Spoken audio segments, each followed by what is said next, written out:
E nação tricolor, fala família Tricolaço FC, sejam muito bem-vindos aqui a mais um vídeo do canal. Felipe Sandri na área, hoje trazendo como prometido na publicação que eu fiz lá no canal do YouTube e também nas redes sociais, né? Se você não segue a gente também no Instagram, aproveite e siga a gente, né? @tricolaço_FC. E eu criei um novo quadro, né? Um novo quadro aí pra gente ter uma interatividade diferente. Além das transmissões, além dos quadros de análise pré-jogo, das notícias, dos treinos, das informações de bastidores e também do quadro tradicional de pós-jogo, onde a gente fala um pouco aí a respeito do desempenho, do resultado, do futebol apresentado do São Paulo durante a partida daquela rodada da competição, seja do Campeonato Brasileiro ou de qualquer outra competição que o Tricolor estiver disputando. Então o quadro chama #SandriResponde. Eu vou definir ainda o melhor dia, o melhor horário. Eu quero até saber o feedback de vocês para mim, né? Para qual que é o melhor dia e o melhor horário para eu soltar esse vídeo, para vocês também sempre participarem. E eu vou deixar sempre aberto, né? Em algum dia da semana, tanto lá no YouTube, né? Eu vou fazer o post e aí a gente pode combinar também, de repente, um assunto específico e aí vocês colocam na #SandriResponde e fazem a pergunta que vocês quiserem. E aí eu faço um compilado dessas perguntas e sempre tento separar algumas aqui pra gente poder debater a respeito desse assunto. Então vamos deixar combinado na sexta-feira. Na sexta-feira eu faço mais um post ali no YouTube, né, na parte de publicação. Então eu vou colocar lá, vou definir um assunto. Até gostaria da participação de vocês. Qual o assunto principal dentro do universo São Paulo ou do universo futebol que vocês gostariam, né, que a gente debatesse. Daí é só colocar lá #SandriResponde, tudo junto, e aí a sua pergunta, a sua dúvida, a sua sugestão, e a gente pode debater no próximo vídeo da segunda-feira. Vamos combinar assim no início? E aí a gente vai ajustando conforme vai passando o tempo, tá bom? Bom, eu separei aqui 3 perguntas da galera que já fez, né, a primeira participação aí, tanto nas redes sociais quanto no próprio YouTube, na parte de publicação, e eu gostaria de debater com você. Eu separei 3 perguntas nesse início e aí a gente vai dosando nos outros vídeos, se for muito, se for pouco, a gente vai ajustando, tá bom? Bom, a primeira pergunta seria do Cleidi, acho que é isso, Cleidi Zimmermann. Ele fala lá de Alagoas. Ele pergunta o seguinte: Felipe, o que explica esse sucesso de Jorge Jesus, né, o técnico do Flamengo? O próprio Sampaoli no Santos também. Nosso futebol está ultrapassado? Abraços e tal. Abraço, Cleidi, obrigado pela participação. Olha, o que eu posso dizer é o seguinte, o futebol brasileiro está impregnado, né, no meu modo de entender, com uma mentalidade muito arcaica dos treinadores que a gente tem aqui. É claro que a gente tem treinadores modernos, que são atualizados, que pensam e tentam implementar o futebol que é o futebol de nível alto jogado na Europa hoje em dia. Casos aí a gente pode entender de, né, técnicos novatos. Rogério Ceni é um deles, Roger Machado eu gosto muito dele, o próprio Thiago Nunes, né, que fez uma revolução aí em cima desses últimos resultados e competições e campeonatos vencidos pelo Atlético Paranaense e hoje está no Corinthians, né, vai começar aí a carreira dele no Corinthians a partir do ano que vem. Mas eu não digo só por ser novos não, tá?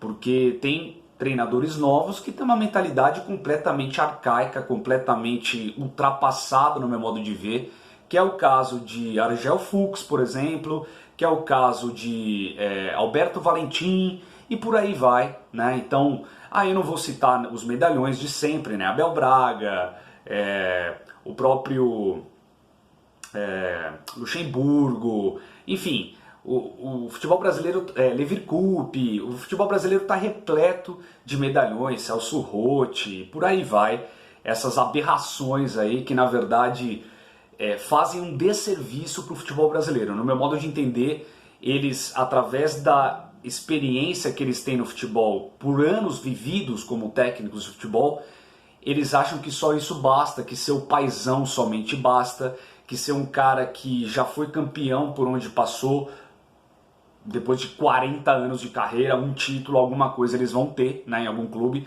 e eles acham que somente isso basta. E no meu modo de entender, esse é o principal problema do futebol brasileiro. Claro que o futebol brasileiro tem inúmeros problemas, a CBF, a corrupção, o calendário, enfim, um monte de coisa. Mas eu entendo que o sucesso de Jorge Jesus, como ele perguntou, e também do Sampaoli é um choque de realidade na mentalidade dos técnicos brasileiros que aqui estão. É por isso que muitos estão muito incomodados, com uma certa invejinha, reclamando aí na mídia, né, falando mal desses treinadores, porque eles estão ali naquele ciclo corporativista deles e eles estão com medo de perder a teta, digamos assim, de uma forma bem vulgar, né? Eles estão com medo de perder o lugar deles. Então, o futebol brasileiro, graças a Deus, está se abrindo. E aqui vale um adendo, não é só porque é treinador de fora que é bom.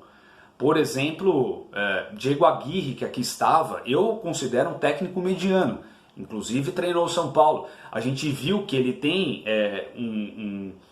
um pensamento de futebol que não difere muito desses pensamentos desses técnicos que aqui estão, né, defensivistas, que dão a bola para o adversário, que jogam por uma bola só, que só fazem ligação direta, que tem ódio, né, de ter o controle do jogo. Então, assim, eu acho que passa muito por isso. O sucesso de Jorge Jesus e São Paulo são porque são técnicos modernos, são técnicos que são atualizados, são estudiosos, que sabem o que o futebol de hoje precisa, que é um futebol que você precisa ter o controle do jogo, que você precisa saber fazer as transições, precisa saber dar um passe correto. Olha o time do São Paulo como erra passe, né? É um time que tem fome de gol, tem fome de ofensividade, é um time taticamente muito bem armado, é muito bem treinado. Tudo isso é durante a semana. Não é simplesmente chegar lá na salinha e falar, vamos lá, força, garra, tô com vocês. Isso não adianta mais, isso já foi. Obrigado, Cleidi, pela pergunta. Acho que é mais ou menos por aí. O W. Lucas Nascimento pergunta, Felipe, o que você acha que os caras fizeram com os gigantes brasileiros? Por exemplo, o Botafogo, que já foi um grande do Brasil, o próprio São Paulo, que já foi gigante, temido por muitos e hoje é motivo de piada na boca dos rivais. Vasco, Fluminense, Atlético Mineiro, entre outros. Os representantes estragaram esses gigantes do futebol brasileiro. Um abraço, ele é de Taperoá, na Paraíba. Abraço aí, W. Lucas Nascimento, obrigado pela participação. Aí ele utilizou também a hashtag Sandri Responde. Bom, vamos lá. O que eu acho que esses caras fizeram com os gigantes brasileiros é porque a maioria desses gestores, desses cartolas brasileiros, são totalmente incapazes de gerir qualquer instituição, qualquer agremiação, qualquer comércio. Se eles gerissem uma loja de roupa, eles quebrariam, porque eles não têm capacidade para tal. E aí entra o lado da corrupção, entra o lado deles quererem ter, né, o poder da coisa, deles quererem se perpetuar ali no poder e tudo mais. É um bando de incompetente que está ali. E aí isso é uma bola de neve, né, que só vai aumentando. Então o clube começa a ser deficitário, o clube começa a dever para Deus e o mundo, o clube começa a se ver atolado em dívidas e precisando dar respostas, né, para essas situações. E aí o clube se vê num buraco onde fica complicado de repente ele sair, né? Então Botafogo, Vasco, todos esses times foram geridos por gestores nefastos, né? Que acabaram atrapalhando toda uma história do clube que ele tinha ali de respeito e tradição, que isso se permanece, permanece, né, por conta das glórias alcançadas, mas em termos de realidade esses clubes sofrem demais. Então eles não têm dinheiro para conseguir montar um bom elenco, eles não têm um planejamento financeiro que conte, né, com patrocínios, com empresas que vão ali e realmente querem estampar marca nessas camisas. E aí é uma bola de neve, como eu disse, e o time vai cavando, e quando vê, tá nessa situação, sempre perigando para cair para a Série B. E lembrando, quem cair para a Série B deste ano vai ter ali a cota de TV de acordo com o time de Série B. E não mais independente se for um time de Série A grande, não vai ter a mesma cota, não vai ter o mesmo valor. Então, por exemplo, o Botafogo, no meu modo de entender, tem grandes chances de ser rebaixado por todas essas políticas erradas que vem fazendo. E claro, isso também conta do pensamento do futebol brasileiro, que não dá tempo para nada, o resultadismo, né? Essas diretorias que só pensam no resultado e não no trabalho a longo prazo, e não tem uma filosofia de trabalho, não tem um direcionamento para você olhar e falar, eu quero um técnico porque eu quero que o meu time jogue assim, assim, assado, de acordo com as características, de acordo com a história do meu clube. Então eu vou pincelar esse técnico, eu vou deixar ele trabalhar, eu vou dar respaldo para ele. Tudo isso se junta a esse caos político, ao caos de gestão administrativa, e o clube entra no buraco. Então o Botafogo que não abre o olho, porque se ele cair diante de todo esse contexto que ele está inserido, dificilmente ele pode regressar no ano que vem se ele não fizer um bom trabalho. E esse bom trabalho não é de uma hora para a noite. Então, com pouco dinheiro, com pouca verba vindo da Série B, é bem complicado ele ter forças para montar um bom time, como acontece quando os times grandes vão para a Série B e retorna no ano seguinte. Pode ser que seja mais difícil e aí pode ser que demore mais tempo para retornar. Vale relembrar e recente o Vasco, que ameaçou, né, ficar fora aí dos 4 que voltariam da Série B para a Série A. Então é bom os times começarem a abrir olho, principalmente por conta dessa quantia de dinheiro que não vai ser mais a quantia tão enorme quanto era, aí tão pompuda quanto era quando o time grande caía para a Série B e montava um time mais forte e subia com o pé nas costas. Pode ser que não seja mais assim. Então é bom os times ficarem de olho. E por último, a Vanessa de Castro, né? Ela pergunta, por que o São Paulo vive em crise? Não seria hora de tomarmos o remédio mais amargo, ou seja, ir para a Série B, para levantarmos e acordar o gigante adormecido? Ela é de Tatuapé, de São Paulo. Obrigado, Vanessa. Aí ela também usou a hashtag SandriResponde. Vanessa, eu acho assim, eu sempre pensei que um time grande, um time gigante não precisa ter uma mácula na sua história, uma mancha desse porte que é uma Série B, para acordar, para ver que as coisas não são feitas dessa maneira, que precisam tomar um outro caminho. Eu entendo que o São Paulo já vem aí nesses últimos 8 anos, pelo menos, fazendo campanhas vexatórias, né, sendo eliminado de competições aí iniciais, não conseguindo, né, ser um time competitivo. Eu acho que o São Paulo não precisa disso, não precisa ter, repito, essa situação de vexame cair para a Série B para ele acordar. Mas, como a gente está vendo que são pessoas nefastas que estão no poder do São Paulo, são pessoas incapazes, são pessoas que não têm a menor condição de estarem onde estão, talvez, se o São Paulo não acordar a tempo, talvez o São Paulo vai ter sim que tomar esse remédio, vai ter sim que talvez ter essa página mais negra e triste na sua história, que é cair para uma Série B, para a segunda divisão, para os ratos saírem. Porque quando o navio afunda, os ratos saem. E aí só fica realmente ali no clube quem tem amor pelo clube.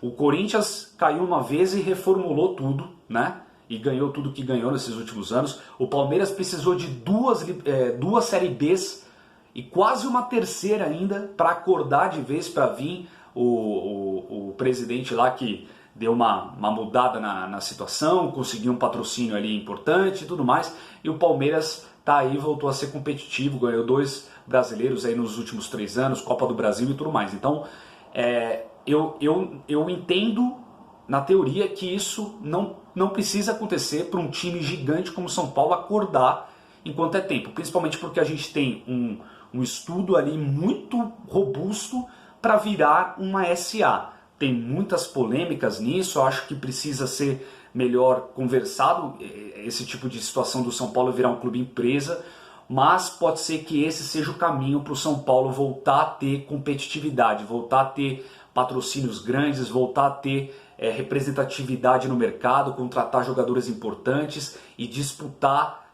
jogos, né? Disputar competições aí em alto nível e ter sempre ali, por ser uma empresa, ter cobrança, né? Ter uma pessoa ali que tenha metas, que seja duro, que chame na chincha quando precise, e aí é uma cascata, né? Uma presidência desse porte, exige uma diretoria que pense da mesma maneira, uma comissão também dura, firme, forte nas suas convicções e jogadores também ligados que entrem, né, sempre em prol do São Paulo. Então, talvez esse seja o caminho, não precisando de uma Série B. Eu torço para que isso aconteça, para que o São Paulo consiga implementar esse clube empresa para que não precise do remédio mais amargo que seria a Série B.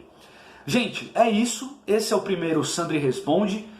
Deixe nos comentários se vocês gostaram e, por favor, deixe também aqui nos comentários se vocês acham legal aí, qual assunto que a gente pode conversar na próxima segunda-feira aí. Lembrando que eu vou deixar antes até, eu vou abrir na quarta-feira, tanto lá na publicação do YouTube quanto no Instagram, eu vou fazer um post e daí vocês escrevem lá sempre com o hashtag SandriResponde para ficar marcado para eu conseguir visualizar ali as mensagens de todos vocês, tá bom? A gente volta na próxima segunda então com o nosso novo quadro, espero que vocês tenham gostado. Obrigado por quem participou até agora e meu grande abraço mais uma vez, galera. É isso, lembrando, aqui são 3 cores, mas somente um único sentimento. Tamo junto, valeu galera, vamos São Paulo!